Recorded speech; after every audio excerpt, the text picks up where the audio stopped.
அன்புள்ள சகோதரர்களே, இந்த மார்க்க ஒன்று கூடலில் இஹ்லாஸும் மறுமை நாளில் முஹ்லிசீன்களும் என்கின்ற தலைப்பில் ஒரு சில முக்கியமான ஞாபக மூட்டல்களை இந்த இடத்திலே நான் உங்களுக்கு மத்தியில் சொல்லிக் கொள்ளலாம் என்று நினைக்கின்றேன். அன்புள்ள சகோதரர்களே, இஹ்லாஸ் என்ற இந்த வார்த்தை நாம் பல உரைகளில் பல மார்க்க மஜ்லிஸ்களில் கேட்ட ஒரு வார்த்தை. அதனது அர்த்தங்களை எல்லாம் நாம் புரிந்திருக்கக்கூடிய ஒரு வார்த்தை தான் அது.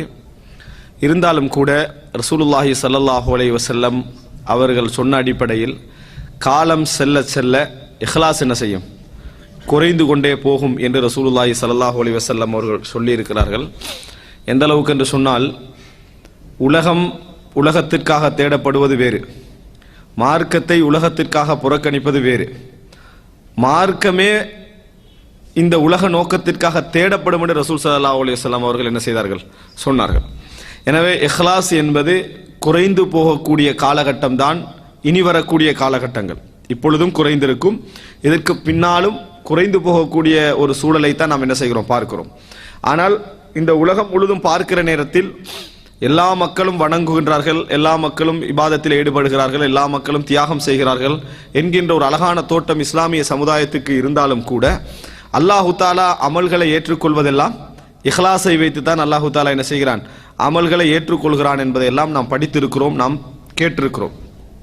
இருந்தாலும் இந்த இஹ்லாஸ் என்பதை நாம் எல்லா உரைகளிலும் சொல்வது போன்று எமது அதாவது உள்ளங்களுக்கு மத்தியில் ஆழமாக பதிய வைத்துக் கொள்ள வேண்டிய ஒரு மிகப்பெரிய ஒரு கடமை எமக்கு என்ன செய்கிறது? இருக்கிறது.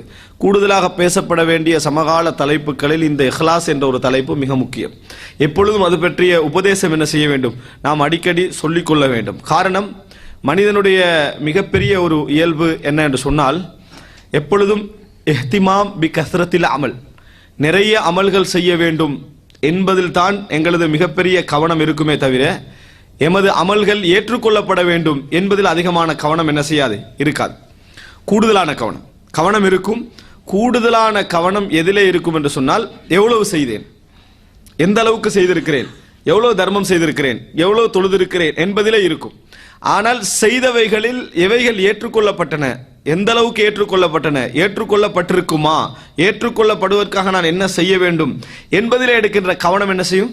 மிக குறைவாக இருக்கும். இது நம்ம இயல்பாக காண்கிறோம். அதாவது நாங்கள் ஒவ்வொருவரும் திருப்திப்பட்டுக் கொள்வதெல்லாம் அதிகமாக எதனால்? நம்ம எவ்வளவு செஞ்சுக்கிறோம் அப்படின்றத வைத்து தான் என்ன செய்கிறோம்? திருப்திப்பட்டுக் கொள்கிறோம். எமது அமல் ஏற்றுக்கொள்ளப்பட்டிருக்குமா இல்லையா என்று நீங்கள் நினைத்து பார்த்தீர்கள் என்று சொன்னால் எங்களுக்கு திருப்தியே வராது. எங்களுக்கு என்ன செய்யாது? திருப்தியே வராது. இன்னும் சொல்ல போனால் சிறந்த முறையில் யோசித்தீங்கன்னு சொன்னால், ஒரு தொழுகை ஏற்றுக்கொள்ளப்பட்டிருக்குமா என்கின்ற கவலை தான் எங்களுக்கு என்ன செய்யும்? வரும். ஒரு தர்மம் ஏற்றுக்கொள்ளப்பட்டிருக்குமா என்கின்ற கவலை தான் எங்களுக்கு வரும்.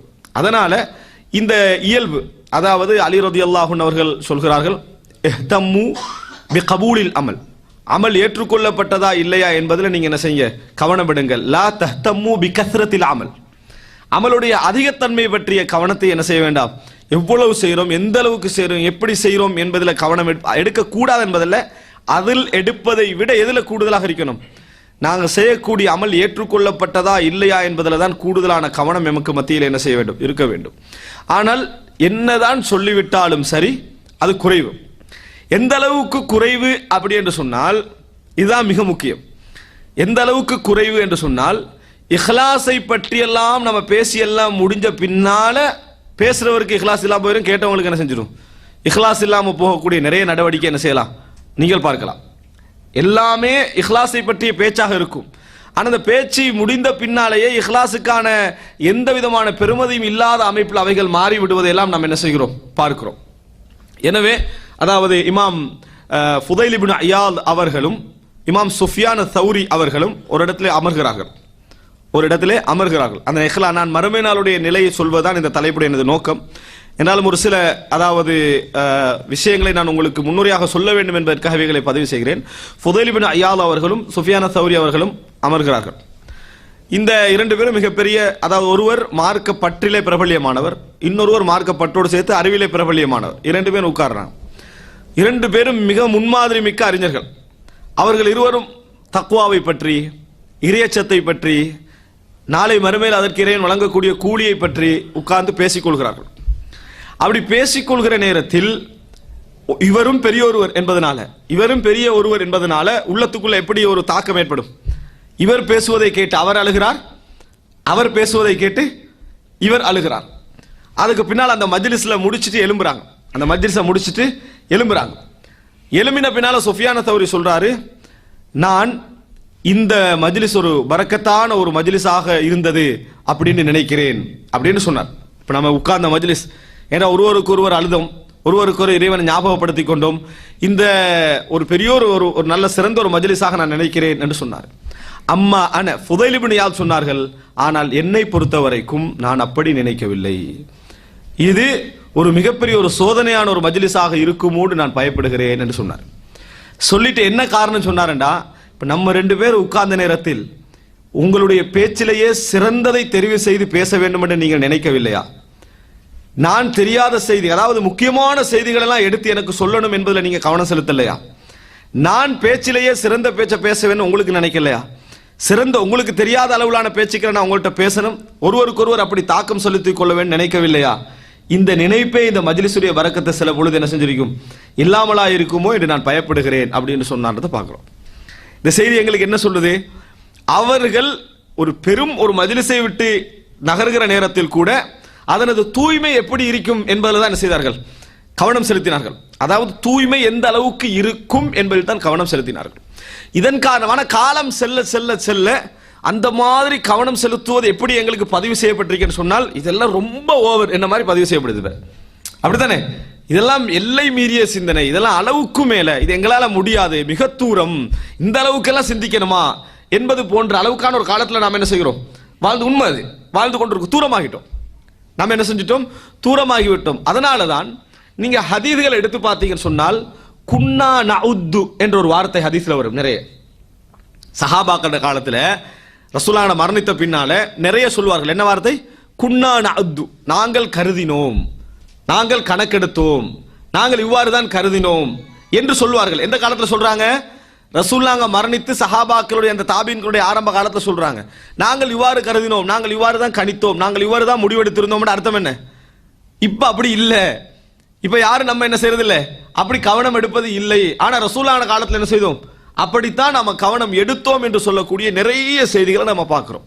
உதாரணமாக அப்துல்லா இப்னு மஸ்ஊத் ரலியல்லாஹு அன்ஹு அவர்கள் சொல்கிறார்கள், நாங்கள் சில பாவங்களை மலைக்கு பக்கத்திலே உட்கார்ந்து அந்த மலை தலையில விழுந்துருமோ என்று சொல்ற அளவுக்கு பயங்கரமான பாவங்களாக நினைத்துக் கொண்டிருந்தோம். குன்னா நஅுதுஹா, அப்படித்தான் நம்ம கவனம் எடுத்தோம். ஆனா நீங்க எப்படி கவனம் எடுக்கிறீங்கன்னு சொன்னா, ஒரு செருப்பு வாரை விட என்ன செய்யல, அந்த செருப்பு வாருக்கு கூட பெருமதி கொடுக்கல. ஒரு மூக்கில ஒரு ஈ உட்கார்ந்து இருந்தா இப்படி செய்தால் எப்படி ஒரு கவனம் எடுப்பீங்களோ, அந்த மாதிரி ஒரு கவனமாகத்தான் நீங்க என்ன செய்றீங்க, எடுக்கிறீங்க என்று சொல்றதை நம்ம பார்க்கிறோம். எவ்வளவு தூரம். எனவே மிக முக்கியமாக இன்றைக்கு நம்ம போதிக்கப்பட வேண்டிய விஷயங்கள்ல உண்டு என்னன்னு சொன்னால், இறைவனுக்காக செய்தல், இஹ்லாஸாக செயல்படுதல் என்ற வார்த்தையை வெறுமனே சொல்வது மட்டுமல்ல, இஹ்லாஸ் என்ற என்னன்னு விளங்கப்படுத்துவது மட்டுமல்ல, இஹ்லாஸ் என்பது எந்த அளவுக்கு இறைவனிடத்திலே ஒரு மிக முக்கியமான ஒரு பகுதி என்பதை நம்ம புரிந்து கொள்ள வேண்டும். இதற்கு இன்னொரு வகையில் நான் உங்களுக்கு சொல்வதாக இருந்தால், அல்லாஹ்வை பொறுத்த வரைக்கும் எங்களது அமல்கள்ல எந்த தேவையும் இல்லை. நாங்கள் அமல் செய்யணும் எந்த தேவையும் இறைவனுக்கு இல்லை. ரசூல் ஸல்லல்லாஹு அலைஹி வஸல்லம் சொல்றாங்க, சஹீஹ் முஸ்லிம்ல வரக்கூடிய செய்தி, இன்னமா ஹிய அமாலுக்கும் உஹ்ஸிஹா லக்கும், இதெல்லாம் உங்களுடைய செயல்பாடுகள் தான், உங்களுக்காக நான் பாதுகாத்து வருகிறேன். ஃபமன் வஜத கைரன் ஃபல்யஹ்மதில்லாஹ், நல்லதை கண்டு கண்டா அல்லாஹ்வை புகழ்ந்து கொள்ளுங்க. வமன் வஜத கைர தாலிக், அது அல்லாததை கெட்டவைகளை கண்டால் ஃபலா யலூமன்ன இல்லா நஃப்ஸஹ், அவரே அவர் நொந்து கொள்ளட்டும், இதுல எனக்கு எந்த இதுவும் என்னது இல்லை அப்படி என்று சொல்வதை நம்ம பார்க்கிறோம். அல்லாஹு தஆலா குர்ஆன்ல எல்லா அமல்களையும், எந்த அமலை எடுத்தாலும் அல்லாஹு தஆலா அதை என்ன செய்வான், சொல்லுவான். லை யனாலல்லாஹ லுஹூமுஹா வலா திமாஉஹா, அதனுடைய இறைச்சிகளோ அதனது இரத்தமோ இறைவனை சென்று அடைவது இல்லை. அதனது இறைச்சியோ அதனது இரத்தமோ சென்று அடைவது இல்லை. எது இறைவனை சென்றடைகிறது? இறையச்சம். எல்லா அமலையும் இறைவன் சொல்ற நேரத்தில் அதை சேர்த்து சொல்றா, என்ன, உங்களது அமல்ல எனக்கு எந்த தேவையும் இல்லை, நீங்கள் செஞ்சா உங்களுக்கு நன்மை, இல்லை என்று சொன்னால் அது எனக்கு எந்த விதமான பாதிப்பும் ஏற்பட போவது கிடையாது. இது ஹதீஸ்கள்ல நிறைய நம்ம பார்க்கிறோம். அப்ப இறைவனை பொறுத்த வரைக்கும் இறைவன் அல்லாஹு தஆலா குர்ஆன்ல சொல்லி காட்டுறான், கனியுன் அனில் ஆலமீன், இந்த உலகத்தாருடைய எந்த விஷயத்தை விட்டும் இறைவன் தேவையற்ற, உலகத்தாரை விட்டு இறைவன் தேவையற்றவன். அப்படி செய்யக்கூடிய இறைவன் மிக்ஸ்ட ஏற்றுக்கொள்ள மாட்டான். மிக்ஸ்டா இருக்கிறது என்ன செய்ய மாட்டான், ஏற்றுக்கொள்ள மாட்டான். அதே போல அதாவது குர்ஆனிலே அல்லாஹு தஆலா சொல்லி காட்டுகிறான், யாரு அதாவது உணவு படைப்பார்களே, தெய்வங்களுக்கு உணவு படைப்பார்கள், இதுல இறைவனுக்கு இது இறைவனுக்கு, அல்லாஹ்வுக்கு இது தெய்வங்களுக்கு அப்படின்னு பிரிப்பாங்க. அப்ப அல்லாஹு தஆலா என்ன சொல்றான்னு சொன்னால், எதெல்லாம் இறைவனுக்கு என்று சொல்லப்படுகிறதோ அவைகள் இறைவனை அடைவது கிடையாது. எல்லாமே யாரை போய் அடையும், அந்த சிலைகளை போய் என்ன செய்யும், அடையும். அப்படின்னா இறைவன் அல்ல என்ன சொல்ல வருகிறான், என்னோட யாரையாவது கூட்டு சேர்த்தால் அதுல எனக்கு எந்த தேவையானது இல்லை அப்படின்னு இறைவன் சொல்ல வருகிறான். எனவே அன்புள்ள சகோதரர்களே, இந்த ஷிர்க்குடைய தொடர்ச்சியில ஒன்றுதான் இந்த இஹ்லாஸ் என்ற பகுதி. இஹ்லாஸ் என்ற பகுதி ஷிர்க்குக்கு எதிரானது, முகஸ்துதிக்கு எதிரானது, உலக லாபங்களுக்கு எதிரானது, உலக நோக்கங்களுக்கு எதிரானது. இதான் இஹ்லாஸ் என்றது. நீங்க எந்த அளவுக்கு ஒருவருடைய வாழ்க்கையில இஹ்லாஸ் அதிகமாக இருக்கிறதோ, எந்த அளவுக்கு ஒருவருடைய வாழ்க்கையில இஹ்லாஸ் அதிகமாக இருக்கிறதோ அந்த அளவுக்கு அவரது வாழ்க்கையில் உள ரீதியாக அவர் இன்பத்தை காணுவார். இன்பத்தை என்ன செய்வார், காணுவார். மன ரீதியாக ஒரு நிம்மதியை காணுவார், மன ரீதியாக ஒரு சந்தோஷத்தை காணுவார். இன்றைக்கு நீங்க எப்படி பார்க்கலாம், இஹ்லாஸுடைய அம்சம் எப்படி ஆயிட்டுன்னா, இஹ்லாஸை பத்தி பேசுறதுல தான் நிறைய பேர் சந்தோஷப்பட்டு கொள்றாங்க. இஹ்லாஸாக இருக்கணும், இஹ்லாஸ் தான் மிக முக்கியம். இந்த பேச்சு நீங்க இஹ்லாஸ் இல்லாதவர்கள்ட்ட எல்லாம் நிறைய என்ன செய்யலாம், காணலாம். இஹ்லாஸ் இல்லாதவர்கிட்ட எல்லாம் நிறைய காணலாம். ஆனா அந்த இஹ்லாஸை விட்டு வெளியேறுவதற்கு எத்தனையோ ஆயிரம் காரணங்களை சொல்லி என்ன செய்வார்கள், இந்த இஹ்லாஸை விட்டு வெளியேறுவார்கள். அதற்கு ஒவ்வொரு நியாயத்தை கற்பித்து அந்த எல்லா விஷயங்களும், நீங்க வெறுமனே உலக விஷயங்கள் மட்டும் நினைக்க கூடாது, இபாதத்துகள் மட்டும் நினைக்க கூடாது, எல்லாமே விளம்பர நோக்கத்திற்காக உலக நோக்கத்திற்காக நடக்கக்கூடிய ஒரு சூழ்நிலை நம்ம என்ன செய்கிறோம், இதில் பார்க்கிறோம். எனவே அன்புள்ள சகோதரர்களே, இன்றைய பொறுத்த வரைக்கும் இது போட்டியுடைய ஒரு காலம், இது போட்டியுடைய ஒரு காலம், பொறாமையுடைய ஒரு காலம். எல்லா பகுதியிலும் போட்டியும் பொறாமையை நிலவக்கூடிய ஒரு காலம். யாராவது போட்டியாளர்கள் குறைந்த ஒரு இடத்தை தெரிவு செய்ய வேண்டும் என்று நீங்க நினைச்சீங்கன்னு சொன்னா, இஹ்லாஸ்ல பகுதியை எடுங்க, அங்க போட்டியாளர்கள் குறையும். எப்படி, நீங்க ஒருத்தர் தொழுகையில முந்தோன்னு நினைச்சீங்கன்னா தோல்வி அடையலாம், தர்மத்துல முந்தோன்னு நினைச்சீங்கன்னா தோல்வி அடையலாம், நல்ல இபாதத்தாளியாக இருக்கணும் அதுல முந்த நினைச்சீங்கன்னா தோல்வி அடையலாம், தொழுகையில முந்த நினைச்சீங்கன்னு சொன்னா தோல்வி அடையலாம். ஆனா போட்டியாளர்கள் குறைந்த இடம் எது தெரியுமா, இஹ்லாஸ். அல்லாஹுக்காக செய்யணும் என்ற இடத்துக்கு நீங்க போய் பாருங்க, அங்க போட்டி போடுறவங்க குறவு, அங்க போட்டி போடுறவங்க குறவு. நீங்க வேகமா முந்திரலாம், வேகமா என்ன செய்யலாம், முந்திரலாம். அந்த பகுதியை நீங்க தேர்ந்தெடுத்தீங்கன்னு சொன்னால் இன்றைய காலத்தில் நீங்க அழகா பார்க்கலாம், அங்க நீங்க 4 பேர் தான் உங்களோட போட்டி போடுறதை காணுவீங்க, 4 பேர் தான் உங்களோட போட்டி போடுறதுக்கு, ஒரு 5 பேரை காணுவீங்க, ஒரு 6 பேரை காணுவீங்க. அங்க போட்டியாளர்கள் குறைவாக இருப்பார்கள்.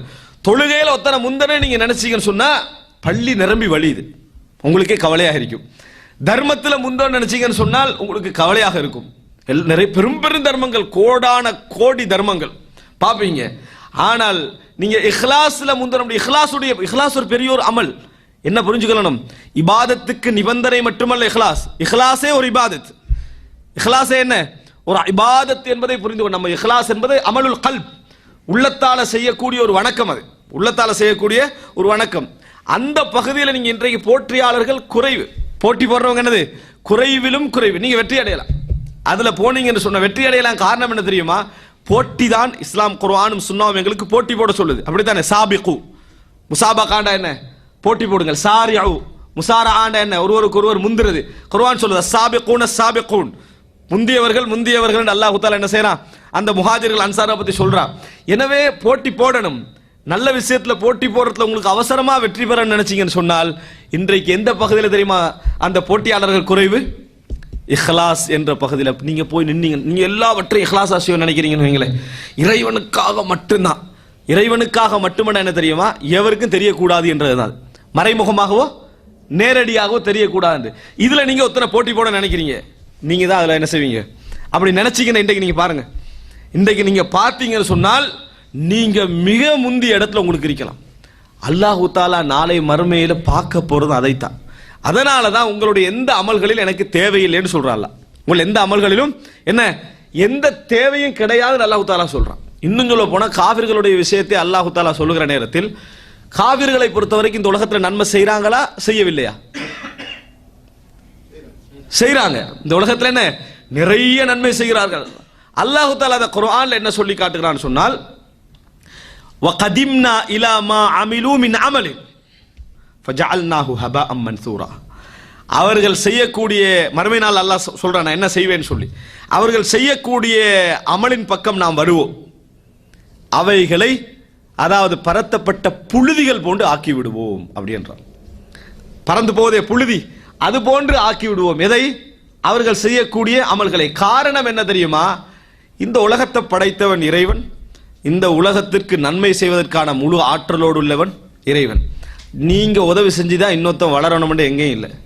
நீங்க உதவி செஞ்சுதான் ஒருத்தன் என்னது ஏழையாக இருந்து பணக்காரனாக இல்லை, வறுமையிலிருந்து உயர்ந்து வரொண்டு இல்லை. அல்லாஹ் உங்களை வச்சுக்கிறான் சோதனைக்காக, அவ்வளவுதான்.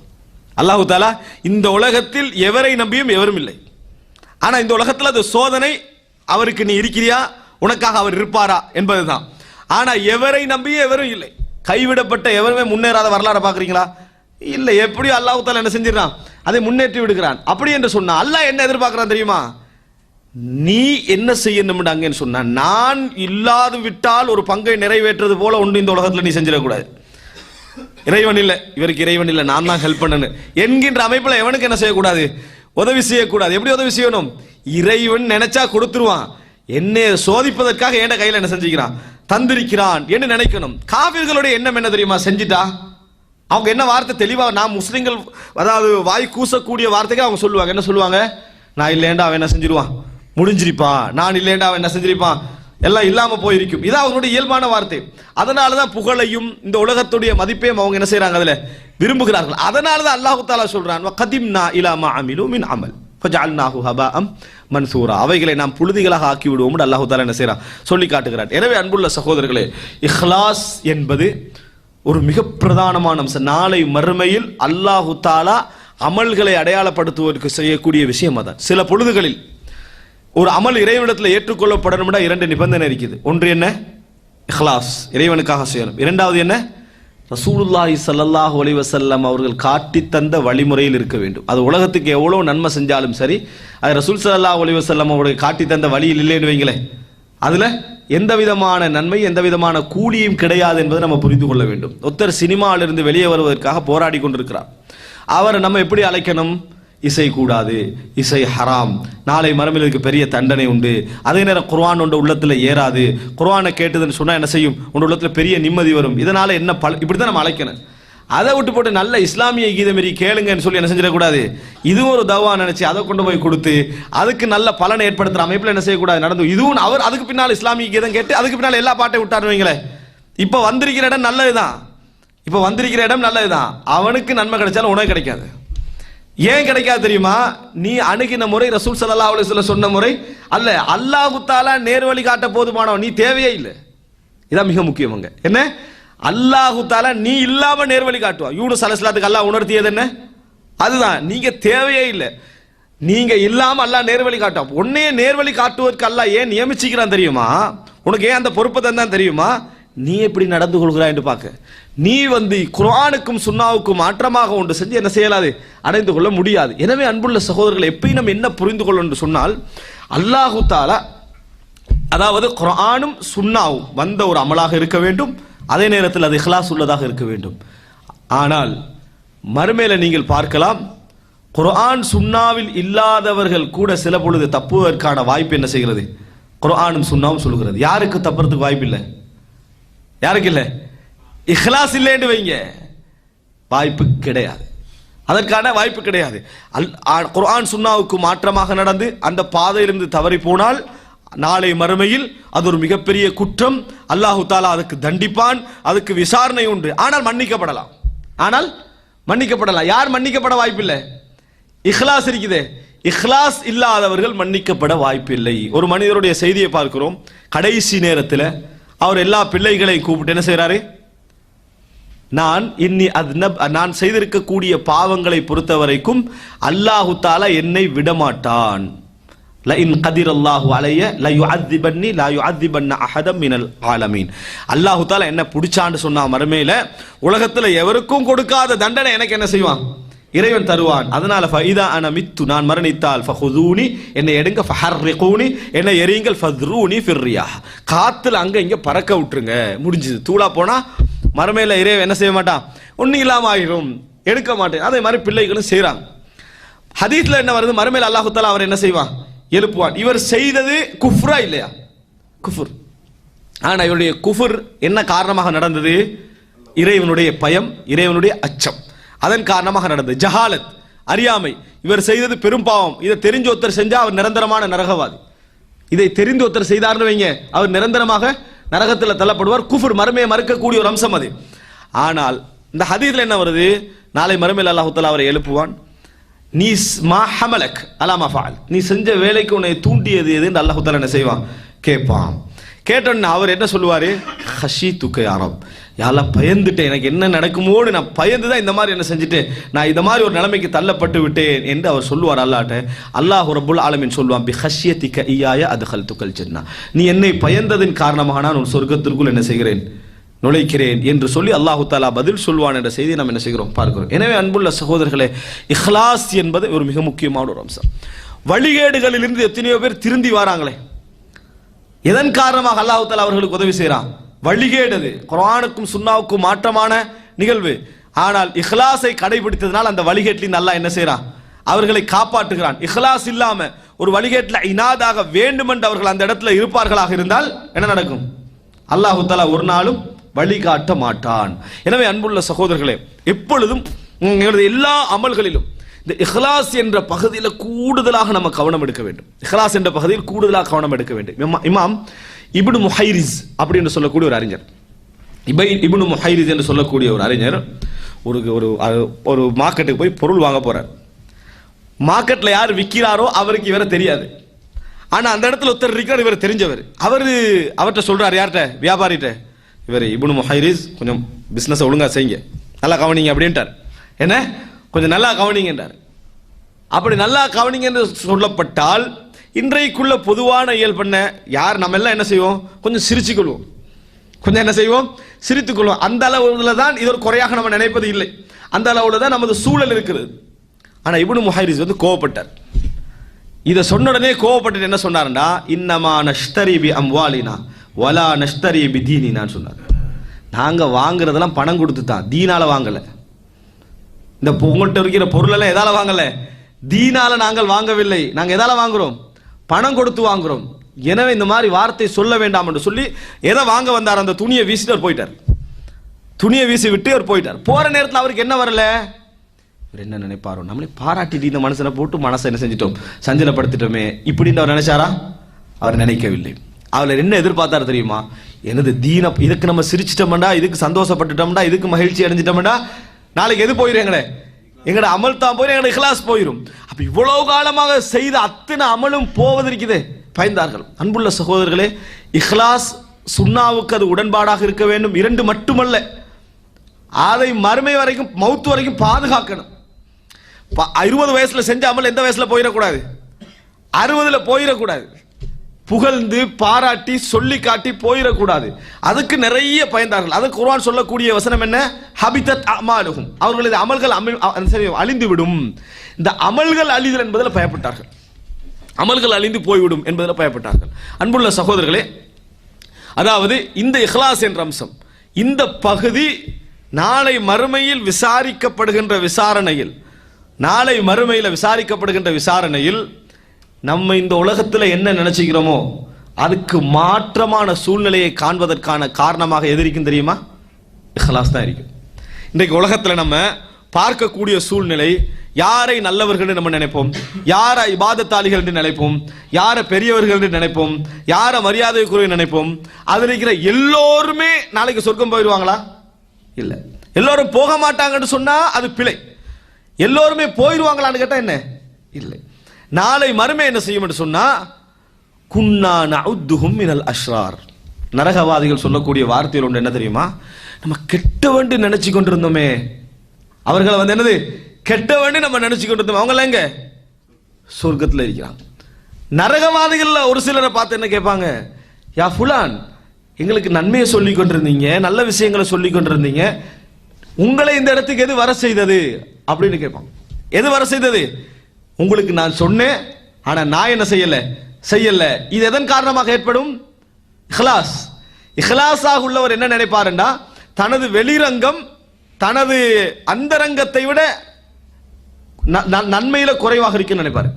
அந்தரங்கத்துல மிக நன்மையில உச்சகட்டமா இருப்பாரு. பகிரங்கம் எப்படி இருக்கும்? குறைவாக இருக்கும். நமது முழு முயற்சி அது. வெளிரங்கம் நல்ல அழகா இருக்கணும்.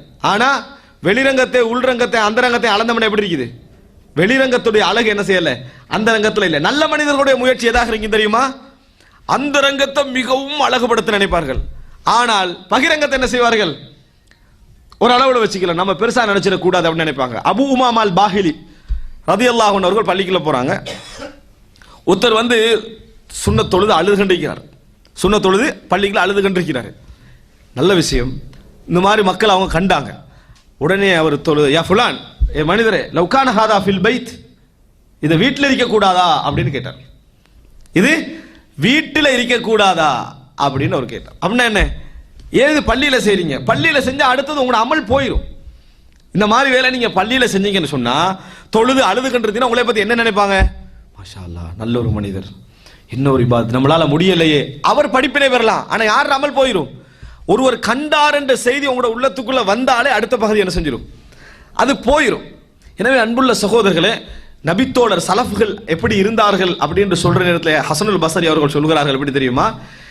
எந்த அமலெல்லாம் அவர்களால் தனிப்பட்ட முறையில் செய்ய முடியுமோ அதில் எதனையும் அவர்கள் பகிரங்கமாக செய்ததே கிடையாது. சில அமல்கள் உங்களுக்கு எதுவும் செய்ய முடியாது.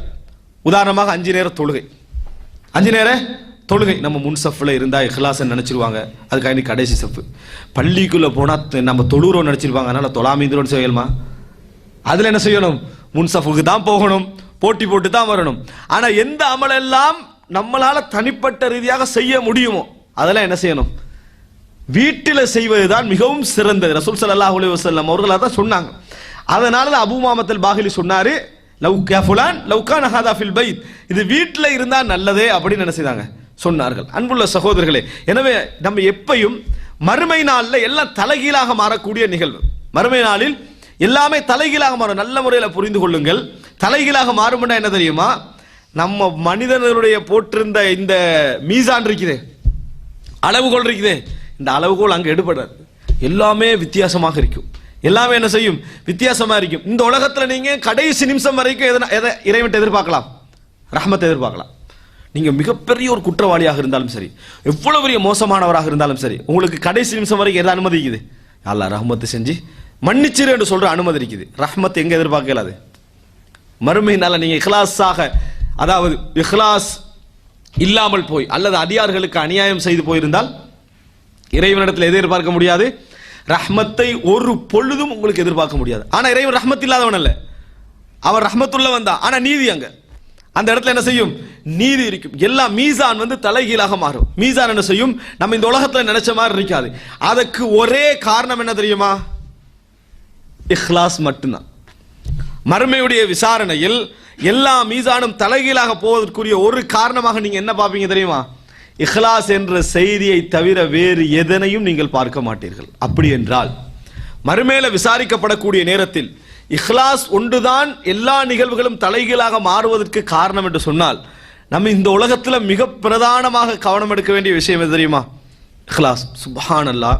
இந்த இஹ்லாஸ் என்ற பகுதியினால தான் நபித்தோழர்கள் நம்ம இதெல்லாம் இஹ்லாஸுக்கு மாற்றம் இல்லைன்னு நம்மளாக முடிவெடுத்து முடிக்கிறோமோ, நம்மளாக என்ன செய்வோம்? முடிவெடுத்து முடிக்கிறோமோ, அவைகளை எல்லாம் போய் ரசூலுல்லாஹ்கிட்ட போய் என்ன செஞ்சாங்க?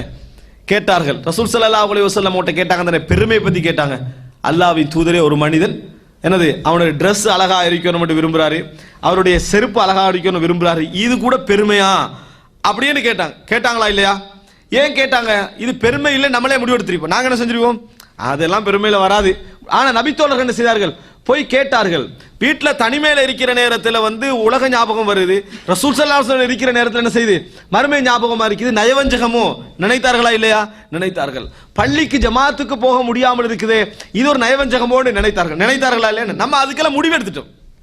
நம்ம நினைக்கவே இல்லை, நம்ம என்ன செய்யறோம்? முடிவெடுக்கிறோம். என்ன காரணம்? இஹ்லாஸ் இன்மை. அன்புள்ள சகோதரர்களே, ஒவ்வொரு மனிதர் அல்லாஹ் தஆலா குர்ஆனிலே சொல்லி காட்டுகிறான், அல்லதி ஹலக்கல் மௌத வல் ஹயாத லியப்லுவக்கும் ஐயுக்கும் அஹ்சனு அமலா. உங்களில் எவர் அக்ஸரு அமலாண்டா நிறைய அமல் செய்திருக்கிறீர்கள் என்பதை பார்ப்பதற்காக இறைவன் உங்களை என்ன செய்கிறான்? வாழ்வையும் மரணத்தையும் படைத்திருக்கிறான் என்று அல்லாஹு தாலா சொல்லல. எப்படி சொன்னா? அஹ்சனு அமலா, நல்ல அமல் யார் செய்திருக்கிறீங்க, அழகான அமல் யார் செய்திருக்கிறீங்க என்பதற்காக. இது எல்லா மார்க்க அறிஞர்களும் சொல்லக்கூடிய விளக்கம் என்னதுக்கு? அஹ்லஸஹு, இஹ்லாஸான அமல்னு அர்த்தம். எப்படி? இஹ்லாஸான அமல்னு அர்த்தம். அதனால தான் ரசூல் ஸல்லல்லாஹு அலைஹி வஸல்லம் சொன்னார்கள், அஃதலுல் அமாலி அத்வமுஹா வ இன் கல்ல, அமல்களிலே மிகவும் சிறந்தது தொடர்ந்திருப்பது, குறைந்திருந்தாலும் தொடர்ந்து இருப்பது. இந்த உலகத்தில் நம்ம விதிவிலக்கு கொடுக்கக்கூடிய ஒரு இடம் என்ன தெரியுமா? இஹ்லாஸுக்கு. இந்த உலகத்தில் இஹ்லாஸுக்கு விதிவிலக்கு கொடுக்கக்கூடிய இடம் எங்க? உலகத்தில் நம்ம காட்டாம ட்ரை பண்ணக்கூடிய செய்யணும் என்று நினைக்கக்கூடிய அமல்கள் எல்லாம் யார்கிட்ட காட்டலாம்னு நினைப்போம்?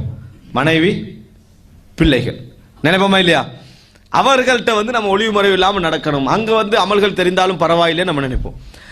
அது கூட இருக்கக்கூடாது என்று நினைத்தவர்கள் தான் சஹாபாக்களும் தாபீன்களும். மனைவிமார்களுக்கு கூட தெரியக்கூடாது என்பதற்காக நினைத்தவர்கள் எத்தனையோ அறிஞர்களுடைய வரலாற்றிலே பார்க்கிறோம்.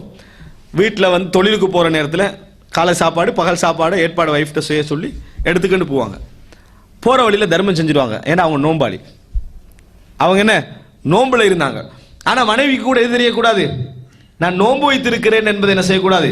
தெரியக்கூடாது என்று அவர்கள் நினைத்தார்கள். தெரியக்கூடாது என்ன செய்தார்கள்? நினைத்தார்கள். ஆனால் எங்களுடைய பிரச்சனை என்ன தெரியுமா? இந்த மாதிரி சில வேலைகள் நம்ம செய்கிறோம், இது உண்மையாக நடக்கக்கூடிய விஷயங்கள் செய்கிறோம். செஞ்சு முடிஞ்ச பின்னால ஒரு வருஷம் வரைக்கும் தான் நம்மளால பொறுத்து பாதுகாக்கலாம். எது? இந்த மாதிரி செஞ்ச அமல்கள் எல்லாம் ஒரு வருஷத்துக்கு பின்னால நான் சொல்லக்கூடாதுன்னு நினைத்தேன். என்னென்னாலும் ஒரு படிப்பினை அறிக்கணும்னு ஒன்றிட்ட சொல்றேன். நான் இவ்வளவு நாள் சாப்பாடு கட்டி கேட்டேன் தானே, அதுல என்னதுன்னா நோன்பு. நான் இந்த ஒரு வருஷம் ஃபுல்லா நோன்பு வச்சேன். எதுக்கும் ஒன்றிட்ட சொல்லக்கூடாது, சொல்லாம இருக்கக்கூடாது என்பதற்காக சொல்றேன்னு சொல்லிட்டுருவாங்க. ஒரு வருஷம் அநியாயமா கஷ்டப்பட்டுனது அத்தனை அமலை என்ன செய்யறது? ஒரே அடியா குடியில தள்ளுறது. நடக்குமா நடக்காதா? எங்களோட வாழ்க்கையில நிறைய பொறுத்துக்களே இல்லாது. எதை செஞ்சாலும் இந்த உலகத்தில் காட்டிடணும், எதை செய்தாலும் இந்த உலகத்தில் காட்டி விட வேண்டும். அதுக்கெனவே சைத்தான் சில ஏற்பாடுகள் செய்வான். அதுக்கெனவே சைத்தான் என்ன செய்வான்? சில ஏற்பாடு செய்வான். என்ன செய்வான்? ஒரு எத்தனை தூண்டி விட்டுருவான். ஒத்தனை தூண்டி விட்டேன்னு சரியான கஞ்சன் இவன், எப்போ பார்த்தாலும் கஞ்சத்தொன்னு கேட்டா கொடுக்க மாட்டான் அப்படின்றது. இவன் நேர போய் தூண்டி இந்த சிந்தனை வந்தானே, ஏன்னா இவ்வளவு சம்பாதிக்கிறேன், கொஞ்சமா நீ தர்மம் செய்யக்கூடாதா அப்படின்னு அவன் பெரும் தர்மம் எல்லாம் தனிப்பட்ட வாழ்க்கையில் அவன் செஞ்சிருப்பான், வெளியே தெரிஞ்சிருக்காது. இந்த ஒரு அடியிலே அவன் என்ன செஞ்சிருவான்? நான் உங்களுக்கு மட்டும் சொல்றேன், நீங்க இப்படி கேட்டதுனால சுபஹானல்லாஹ், நான் செஞ்ச அமல்கள், நான் செஞ்ச தர்மங்கள் அப்படியே போட்டு உடைச்சிடுறது. சைத்தானுக்கு என்ன தேவை? ஒரேடியா இவனும் அவனை கெடுக்கணும், அவனும் நரகத்துக்கு போகணும், யாரை கெடுத்தான் அவனும் சேர்ந்து என்ன செய்யணும்? போகணும். இதுதான் முக்கியம். இதான் சைத்தானுடைய வேலை. நடக்குதா இல்லையா? எந்த இடத்திலாவது நம்மளால பொறுக்க முடிகிறதா? ஒரு அமலை மறைச்சி பாதுகாத்து மறுமையில இறைவனுக்கு முன்னால நல்லவன் என்று தீர்ப்பெடுக்கிற அந்த இடத்துக்கு வரைக்கும் வெயிட் பண்ண முடியுதா? வெயிட் பண்ண முடியுதில்லை. எங்களால் அந்த கொஞ்ச நேரத்துக்கு எங்களுக்கு வெயிட் பண்ண முடியுதில்லை. எப்படியோ ஒரு வகையில் நம்ம வெளியே சொல்லத்தான் என்ன செய்கிறோம்? நினைக்கிறோம். எப்படியோ ஒரு வகையில் அதை வெளியே கொண்டு வந்து விட வேண்டும் என்று தான் நினைக்கிறோம். தர்மம் கேட்டு போனா, ஒரு ஏழைக்காக ஒரு தர்மம் கேட்டு போனா யோசிக்கக்கூடிய எத்தனையோ தனவந்தர்கள் பள்ளிக்கு மிம்பர் கேட்டு போனா செலவழிப்பாங்க. பள்ளிக்கு மிம்பர், ஏன்? அது உலகமே கேட்கும். என்ன மிம்பர் மாத்திட்டீங்க? நம்ம ஆஜியார் தான் அப்படின்ட்டு அது வந்துரு. ஏன்னா உலகம் கேக்கு. இவனுக்கு ஓலை வீட்டுக்கு ஒரு கூரை போட்டு கொடுத்தா, அவனுக்கு ஒரு பாத்ரூம் கட்டி கொடுத்தா கேட்கறதுக்கு யார் இருப்பான்?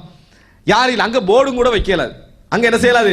போர்டு வை. ஆனா இது உலகம் கேட்கும். இதற்காக செய்யக்கூடியவர்கள் இருக்கிறார்களா இல்லையா? அதனால தான் ரசூல் ஸல்லல்லாஹு அலைஹி வஸல்லம் சொன்னார்கள், ஃபஇன்ன அஹதகும் லவ் அன்ஃபக மிஸ்ல உஹதின் ذهبا لم يبلغ مد احدهم ولا نصيفا.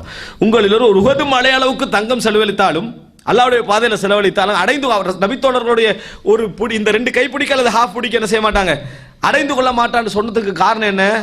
உஹது மலை அளவுக்கு தங்கம் முதல்ல இல்ல, தர்மம் செய்யற அளவுக்கு எவனுக்கும் மனசு வராது. அப்படியே செஞ்சாலும் கூலி அந்த அளவுக்கு என்ன செய்யாது? வராது. இஹ்லாஸ். எனவே அன்புள்ள சகோதரர்களே, மறுமையிலே எங்களுடைய இந்த அளவை மாற்றி போடக்கூடிய ஒன்று இதுதான்.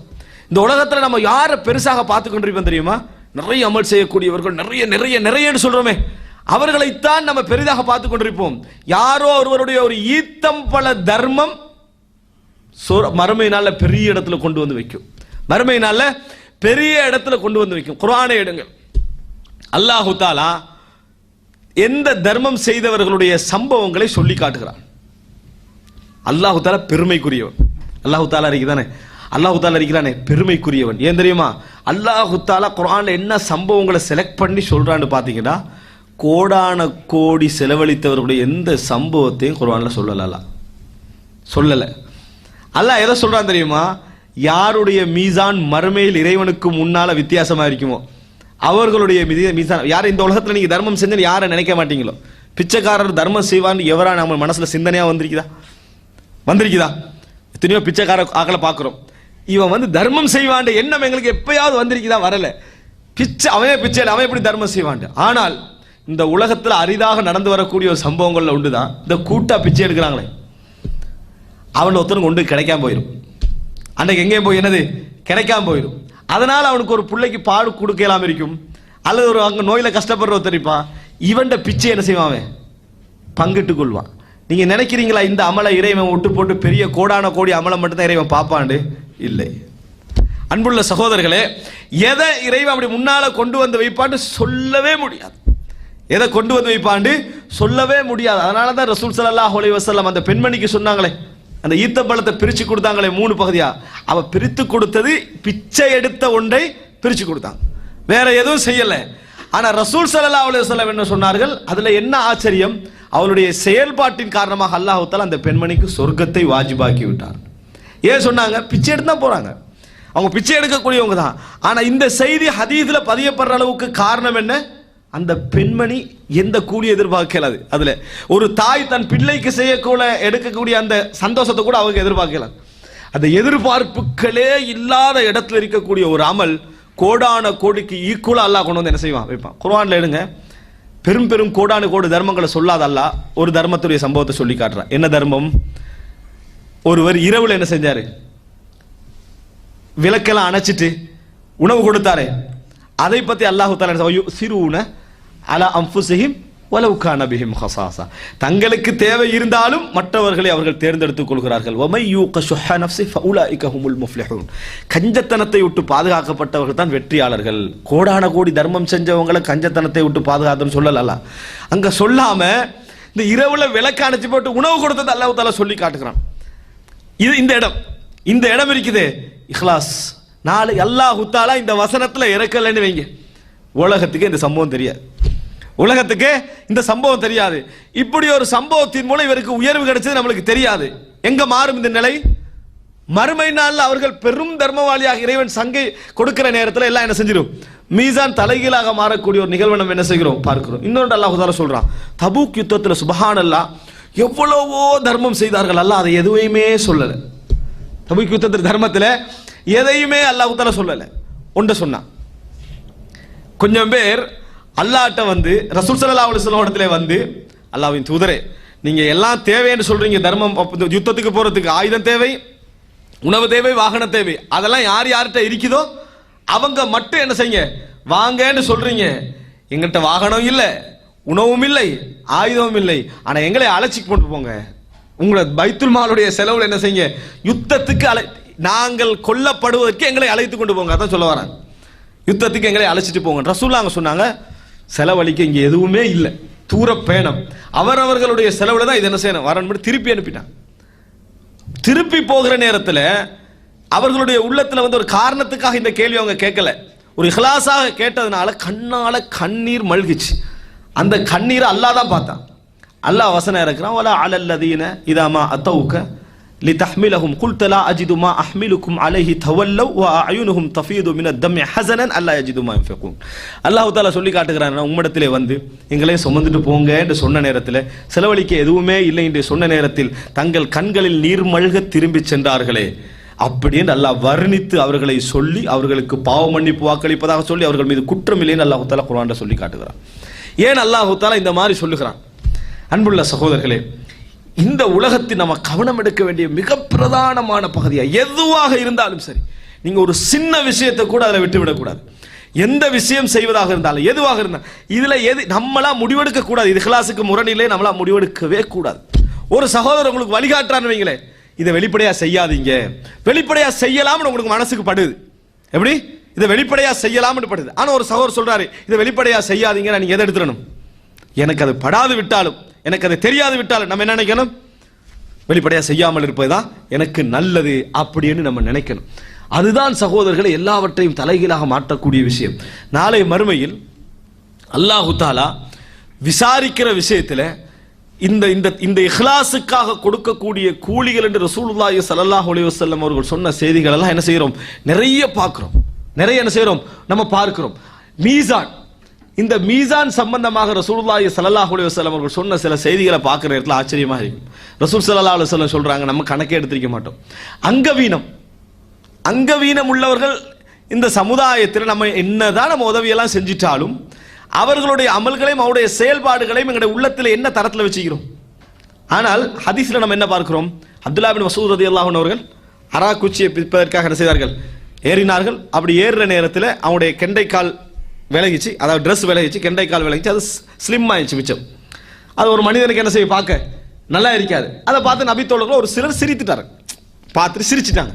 ரசூல் ஸல்லல்லாஹு அலைஹி வஸல்லம் கிடமிம்ம தல்ஹகூன், நீங்க எதை பார்த்து சிரிக்கிறீங்க, எதை பார்த்து நீங்கள் சிரிக்கிறீங்க, அந்த மின் திக்கத்தி சாக்கை, அந்த கெண்டைக்காலுடைய நளினம் சம்பந்தமா பார்த்து சிரிப்பதை ரசூலுல்லாஹ் பார்த்து கேட்கிறாங்க, மிம்ம தல்ஹகூன், எதை பார்த்து சிரிக்கிறீங்க, லஹுமா அஸ்கலு ஃபில் மீசானி மின் உஹத், உஹதுடைய மலையின் பாரத்தை விட தராசில் அது பாரமானது நாங்கள் ரசூல் ஸல்லல்லாஹு அலைஹி வஸல்லம். அவருக்கு அல்லாஹ் அங்கவீனத்தை கொடுத்தானே, அந்த அங்கவீனத்துடைய நன்மை அவ்வளவுதான்.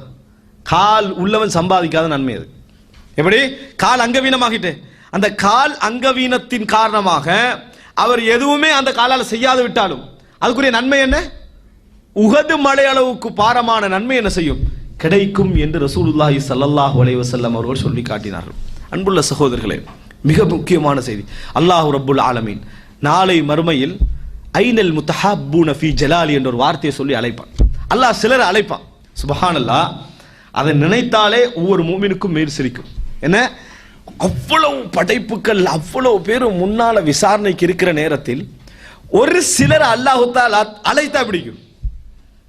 நல்ல நிலைக்காக அவர்களை பாராட்டுவதற்காக அழைத்தால் இந்த உலகத்தில் நீங்க எல்லா கண்ணியத்தையும் அது போல ஒரு கண்ணியத்தை உங்களுக்கு உணரலாமா? எல்லா யாரும் நமது பஸ் கூப்பிட்டு அழைக்கட்டும், நமது நாட்டு மன்னர் எல்லா பரிசீலனைங்க எல்லாரும் கிடைச்சிட்டாங்க. வேற அதுக்கு இது செய்தார், இதுக்கு அது செய்தார், எல்லா பாராட்டும் உங்களுக்கு கிடைச்சிட்டு. ஆனா ஒருத்தர் இந்த உலகத்துல மிகப்பெரிய சேவை செஞ்சுட்டு மௌத்தாகிறாரு, அவருக்கு எந்த பாராட்டும் கிடைக்கலன்னா அவர் கொஞ்சம் கூட சலனப்படக்கூடாது. அதான் இஹ்லாஸுடைய உச்சகட்டம். கொஞ்சம் ஒரு துளி கூட சலனப்படக்கூடாது. அந்த துளி சலனமின்மையில கிடைக்கக்கூடிய பலன் இருக்குதே, சாதாரணமான பலனே கிடையாது. அல்லாஹ் தஆலா மறுமையில் அழைப்பான், ஐனல் முத்தஹப்பூன ஃபீ ஜலாலி. எப்படி, எனக்காக மட்டும் விரும்பிக் கொண்டவர்கள் எங்கே, எனக்காக மட்டும் நட்பு கொண்டவர்கள் எங்கே, என் கண்ணியத்திற்காக மட்டும் ஒருவருக்கொருவர் நேசித்தவர்கள் எங்கே, எந்த லாபமும் இல்லாம. உலக விஷயத்திற்காக ஒருத்தரை விரும்புவது கூடாதல்ல, உலக விஷயத்துக்காக ஒருவர் விரும்புவது கூடாதல்ல. ஆனால் உலக விஷயம் உள்ள ஒருவரை அவருடைய மார்க்க விஷயம் இருக்கு என்பதனால விரும்புவது கூடாதல்ல. ஆனால் அவரை விரும்புவதன் மூலம் நீங்க நஷ்டமடைய வாய்ப்பு இருக்குது, அவரை ஆதரிப்பதன் மூலம் நீங்க இழக்க வாய்ப்பு இருக்குது. ஆனா நீங்க ஆதரிக்கிற எதுக்காக வேண்டி, அல்லாஹ்வுக்காக வேண்டி மட்டும், தீனுக்காக மட்டும் நீங்க ஆதரிச்சீங்க. அல்லாஹ் தஆலா என்ன கேட்பான், ஐனல் முத்தஹப்பூன ஃபீ ஜலாலி, எனது கண்ணியத்திற்காக மட்டும் நேசம் கொண்டவர்கள் எங்கே. ரசூல் ஸல்லல்லாஹு அலைஹி வஸல்லம் சொல்லிவிட்டு சொன்னார், இந்த அழைப்புக்கு பின்னால் அல்லாஹ் என்ன கூலி கொடுப்பான் தெரியுமா, லஹும் மனாபிர மின் நூர், ஒளியிலான மேடைகள் அவர்களுக்கு அமைக்கப்பட்டிருக்கும், ஒளியிலான மேடைகள் அவர்களுக்கு அமைக்கப்பட்டிருக்கும். யஹ்பித்துஹுமுல் அன்பியாஉ வஷ்ஷுஹதா, அந்த நிலையை பார்த்து நபிமார்களும் சுஹதாக்களும் கூட பெருமிதம் கொள்வார்கள். என்ன கூலி இது அப்படின்னு பெருமிதம் கொள்வார்கள். நபிமார்களுக்கு அல்லாஹ் தஆலா அதை விட பெரிய அந்தஸ்து கூலியெல்லாம் வைத்திருக்கிறான். ஆனா இந்த ஸ்பெஷல் கூலி இருக்குதே, இதை பார்த்து யஹ்பித்துஹுமுல் அன்பியாஉ வஷ்ஷுஹதா, அவர்கள் கூட பெருமிதம் கொள்ளக்கூடிய அமைப்பில் அந்த கூலி என்ன செய்யும், இருக்கும் என்று ரசூலுல்லாஹி ஸல்லல்லாஹு அலைஹி வஸல்லம் என்ன செய்தார்கள், சொல்லி காட்டினார்கள். எதற்காக நடந்தது, அல்லாஹ் ஒருவனுக்காக. பட் சுப்ஹானல்லாஹ், பல அறிஞர்களுடைய வரலாற்றை நம்ம அதை பார்க்கிறோம். இமாம் அஹ்மத் இப்னு ஹம்பல் அவர்கள், உங்களுக்கு தெரியும், ஒரு கொள்கையுடைய விஷயத்துக்காக சோதிக்கப்பட்டு அவர் ஒரு வாகனத்தில் இழுத்து கட்டி செல்லப்பட்டார்.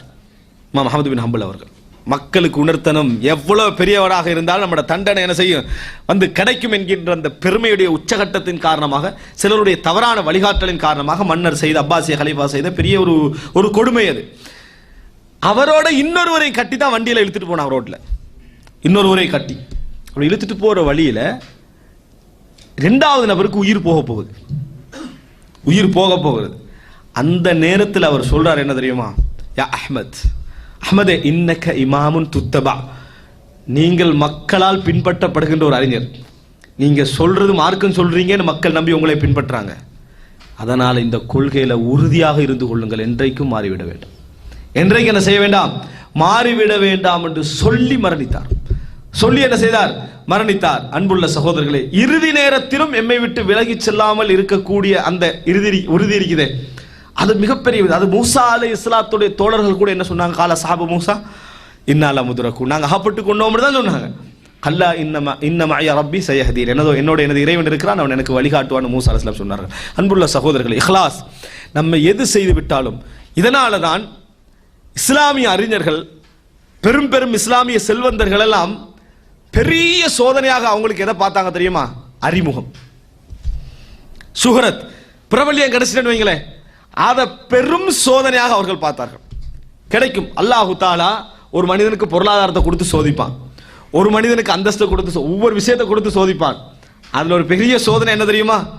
பிரபல்யம். பிரபல்யத்தை ஒரு நாளும் அருளாக நினைத்து விடக்கூடாது.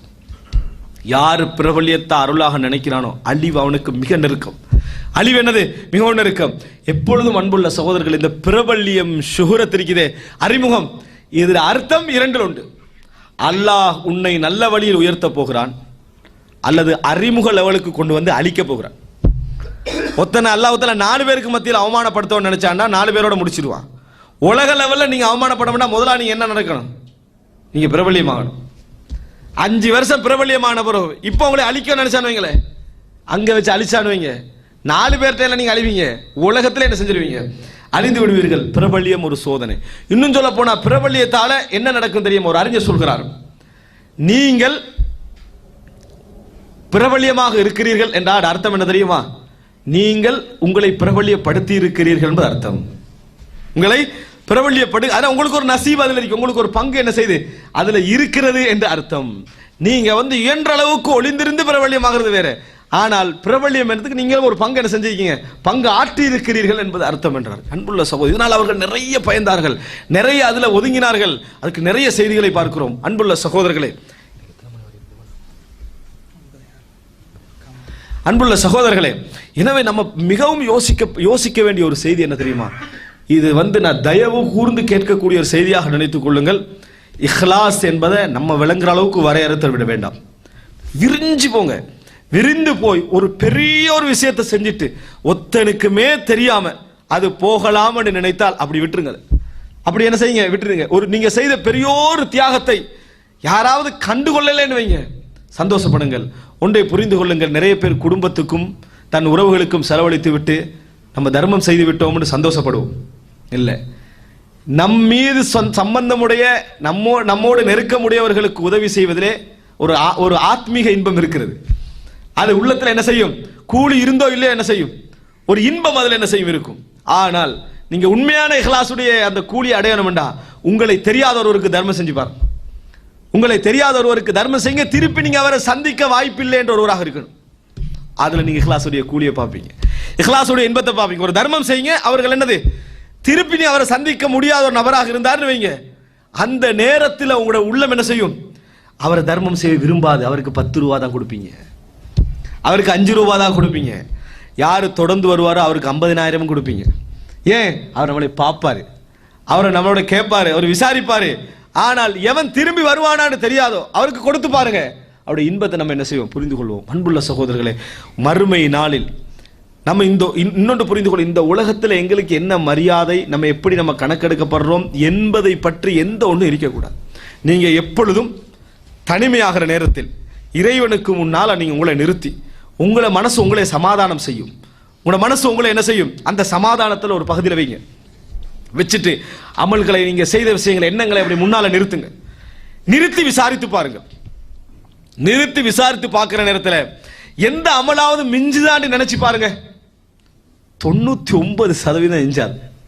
99% எங்கேயோ ஒரு இடத்துல நம்ம கோளாறு விட்டுருப்போம். எனவே 99 ஏற்றுக்கொள்ளப்படலைன்னு நினைங்க. 99 என்ன ஏற்றுக்கொள்ளப்படவில்லை, அந்த ஒன்று மிஞ்சுதே, இதை நீங்க பாதுகாக்க முயற்சி எடுங்க. இதை என்ன செய்யுங்க? பாதுகாக்க முயற்சி எடுங்கள். இந்த லெவலில் நமது சிந்தனை இருக்க வேண்டும்.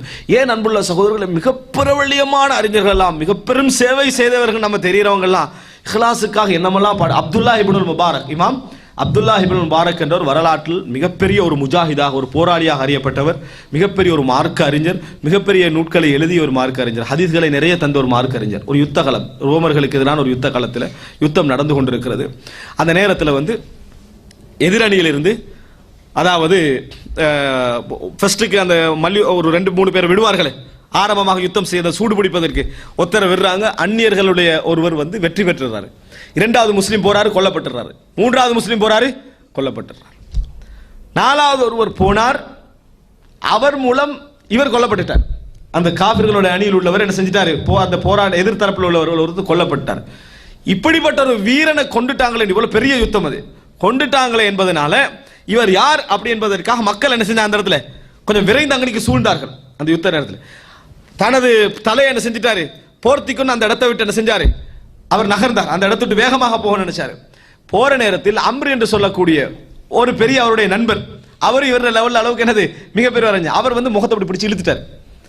இழுத்தா யார் அவரு, அப்துல்லா இப்னு முபாரக், இமாம் அப்துல்லா இப்னு முபாரக்.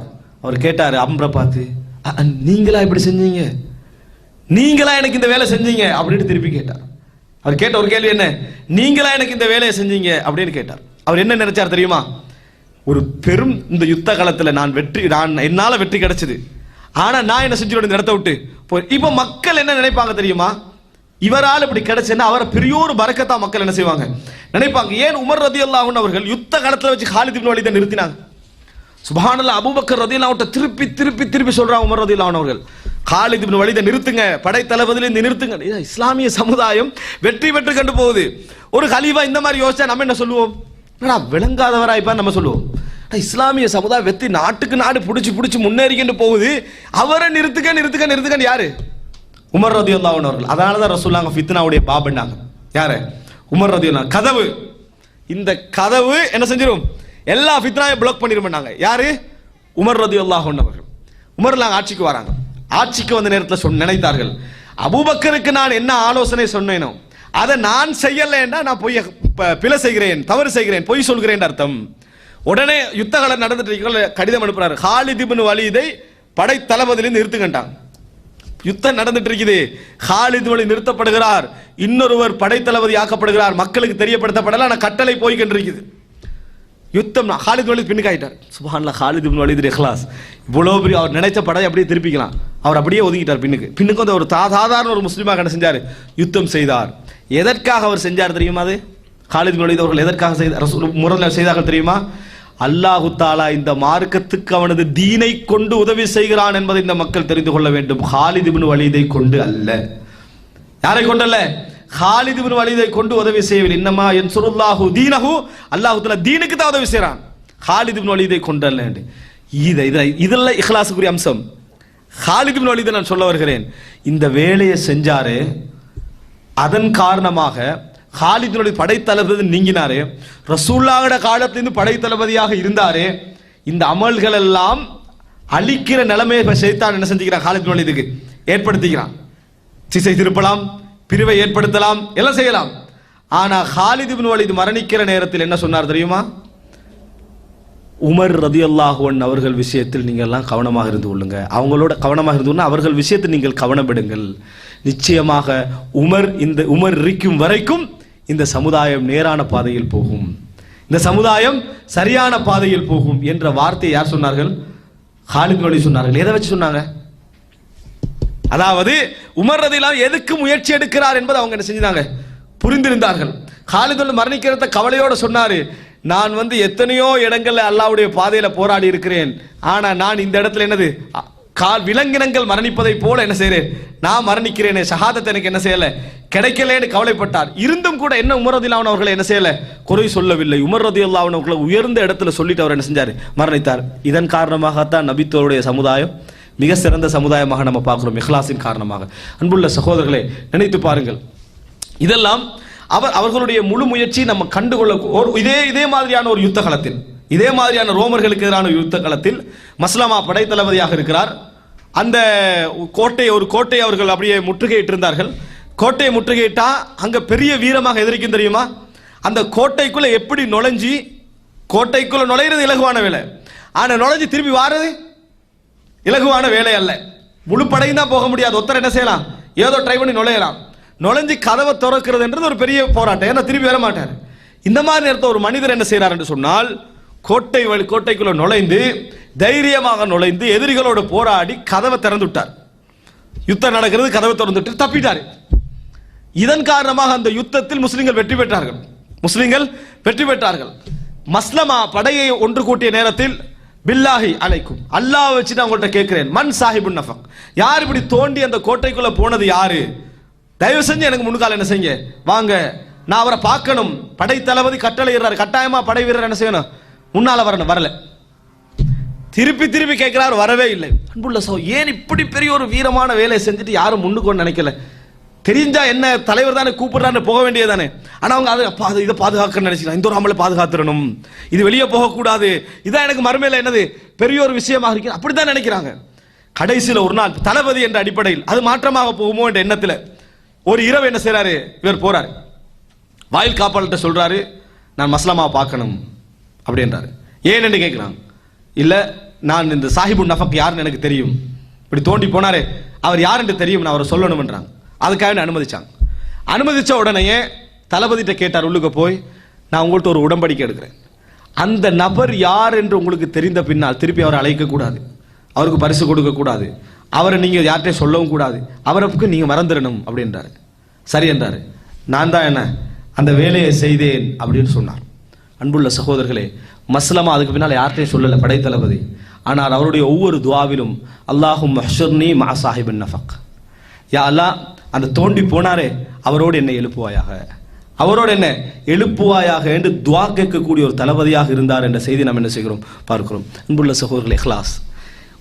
அவர்கள் படை தளபதியாக இருந்து இவ்வளவு படையை வழி நடத்தினவர், அவர் டக்குனு எதை பார்க்கிறாரு, இந்த இஹ்லாஸை அவர் என்ன செய்யறாரு, பார்க்கிறாரு. அன்புள்ள சகோதரர், இதுதான் இந்த பகுதியில நம்ம மிளிர்ந்துட்டோம் என்று சொன்னா, இந்த பகுதி அன்புள்ள சகோதரர்களை நம்ம எந்த அளவுக்கு இஹ்லாஸாக இருக்கிறோமோ, எந்த அளவுக்கு அமல்களுடைய அந்த மேல் வடிவத்தை பாதுகாக்கிறோமோ, அந்த அளவுக்கு உங்களோட உள்ளத்துல ஒரு இன்பம் வளர்ந்து கொண்டே வரும், ஒரு திருப்தி வளர்ந்து கொண்டே வரும், ஒரு தைரியம் வளர்ந்து கொண்டே வரும். நீங்க தனியா இறைவனோடு அமர்ந்தீர்கள் என்று சொன்னால் உங்களோட உள்ளம் என்ன செய்யும், ஒளிமிக்க உள்ளமாக இருக்கும். ஏன், நீங்க எல்லாத்தையும் யாருக்கு பாதுகாத்தீங்க, அல்லாஹ்வுக்காக பாதுகாத்தீங்க. நீங்க தஹஜ்ஜத்ல அமர்ந்தீங்கன்னு சொன்னால், ஏன் நமக்கு குர்ஆன் ஓதுனா அழுக வருதில்லை, ஏன் நம்ம படிக்கிற நேரத்தில் அழுக வருதில்லை? உள்ளமெல்லாம் கருத்து போனது காரணம் என்ன தெரியுமா? நீங்க யாருக்காக எந்த வேலைகளை செய்றீங்களோ அவனுக்கு உங்களுக்கு இடையிலான சரியான தொடர்பு இல்லை. நீங்க அது இறைவனுக்காக மட்டுமே செய்து எல்லாவற்றையும் ஒரு துளி கூட அந்த செய்திகள் போகாமல் பாதுகாத்து, பின்னர் இறைவனுக்கு முன்னால நீங்க தஹஜ்ஜுடைய வேலையில் அமர்ந்தீங்கன்னு வைங்க, நீங்க எதையும் சொல்லத்தே அழுக வரும் உங்களுக்கு.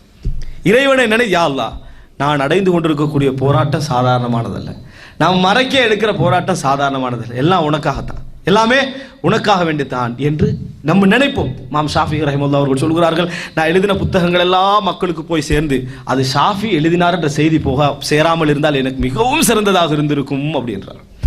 மாவருதி என்ற ஒரு பெரிய ஒரு இமாம் எல்லா புத்தகங்களையும் எழுதி வச்சுக்கிறாரு. மவுத்தாகிற நேரத்தில் அழைச்சி சொல்றாரு, அவர் புத்தகம் அது வரைக்கும் வெளியாகல, நான் மரணிக்கிற நேரத்தில் சொல்றாரு, இதெல்லாம் எனது புத்தகங்கள், இதை வெளியிடுங்கன்னு சொல்றாரு. மரணிக்கிற நேரம் வரைக்கும் பாதுகாத்தார். அப்படி என்றால் அன்புள்ள, இதுதான் ஹசனுல் பஸரி ரஹ்மத்துல்லாஹி அவர்கள். நான் ஏன் இந்த அறிஞர்களுடைய உதாரணங்களை எடுத்து காட்டுகிறேன் என்று சொன்னால், ஹதீஸ்களை எப்படி அவங்க நடைமுறைப்படுத்தினாங்க, அந்த பிராக்டிக்கல் வடிவம் வழங்கணும் என்பதற்காக. ஹசனுல் பஸரி அவர்கள் சொல்கிறார்கள், மக்கள் வாழுகிற நேரத்தில் மட்டுமல்ல முகஸ்துதியா இருக்கிறாங்க, இஹ்லாஸ் இல்லாம இருக்கிறாங்க, மௌத்தாகின பின்னாலும் இஹ்லாஸ் இல்லாம இருக்கிறாங்கன்றாங்க. வாழுகிற நேரத்தில் இஹ்லாஸ் இல்லாம இருக்கிறது சரி, மௌத்தாகின ஒரு எப்படி இஹ்லாஸ் இல்லாம இருக்கிறது, எப்படி முகஸ்துதியாக இருக்கிறது அப்படின்னு கேட்டான். அதுக்கு ஹசனுல் பஸரி அவர்கள் சொன்னார்கள், மௌத்தான பின்னால என் ஜனாசாவுக்கு இவ்வளவு கிரௌடு வரும், எல்லாரும் என்னைய பார்ப்பாங்கன்னு நீங்க நினைக்கிறீங்களா இல்லையா? இதுதான் இன்றைக்கே நீங்க மௌத்துக்கு பிறகு இஹ்லாஸ் இல்லாமிக்கிறதுக்கான ஒரு செய்தி. மரணத்துக்கு பின்னால என்ன இவ்வளவு பார்ப்பாங்க, இவ்வளவு மரியாதை கிடைக்கும், எனக்கு இப்படி இருக்கும், இப்படி நினைக்கிறீங்களே, இதே போதும். அன்புள்ள சகோதரர்களே, இது மிக முக்கியமாக நாங்கள் தெரிந்து கொள்ள வேண்டிய விஷயம்.